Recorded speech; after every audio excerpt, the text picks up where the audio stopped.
என் பேர் அழகு தேவி. நான் தூய்மை கலவராக வேலை பார்க்குறேன். கரண்டிக்கல்ல வேலை பார்க்குறேன். ஆனால் நான் இருக்கிறது கப்பலூரில் இருக்கேன். வேலை 8 மணிக்கு வேலைக்கு வரோம், ஸ்டார்ட் பண்ணுறோம். வேலைக்கு போய் நாங்கள் வாட்டுக்கு போவோம். வீடு தெருவில் குப்பை வாங்குவோம். குப்பை வாங்கி குப்பையை பிரித்து செட்டு கொண்டு போவோம். செட்டு கொண்டு போய் குப்பையை பிரித்து போடுவோம். 8 மணிக்கு வந்தோம்னா இன்னும் 11 மணி வரை 11 மணி 12 மணி வரை இருப்போம். கப்பலூர்லேருந்து 2 பஸ் மாறி தான் வேலைக்கு வருவேன். அது கொஞ்சம் கஷ்டமாக இருந்துச்சு.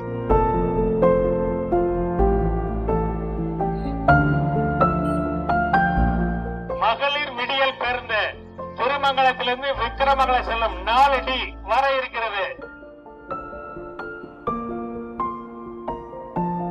காரடிக்கல், செக்காடா, தன்னலூர், கீழப்பட்டி வழியாக நடுப்போல சென்று விக்கிரமங்கலம் வரை ரெடி ஆகிங்க.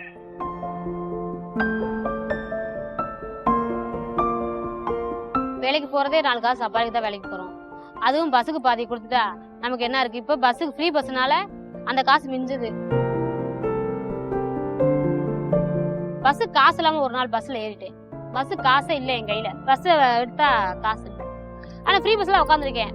அன்னைக்கு காசு பஸ் டிக்கெட் நம்மளுக்கு இறக்கி விட போறாங்கன்னு நினைச்சு பயந்துட்டே போனது. ஆனா பார்த்தா பஸ் ஃப்ரீ பஸ்.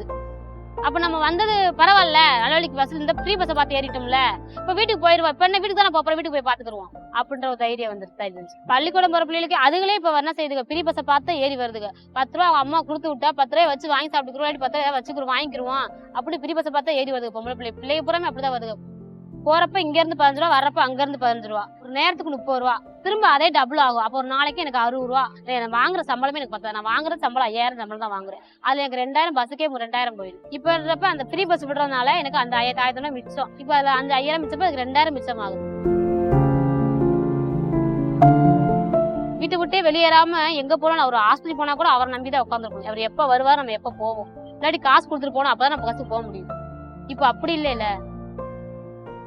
காசு இருக்கோ இல்லையோ, காசு இருக்கோ தைரியமா வெளியே போயிட்டு தைரியமா வரலாம்.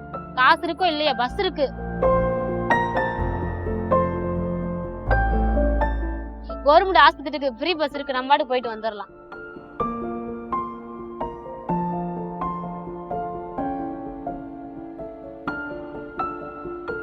அந்த தைரியத்தை கொடுத்து ஃப்ரீ பஸ் தானே போயிட்டு வந்துடலாம் அப்படின்னு கொடுத்துச்சு.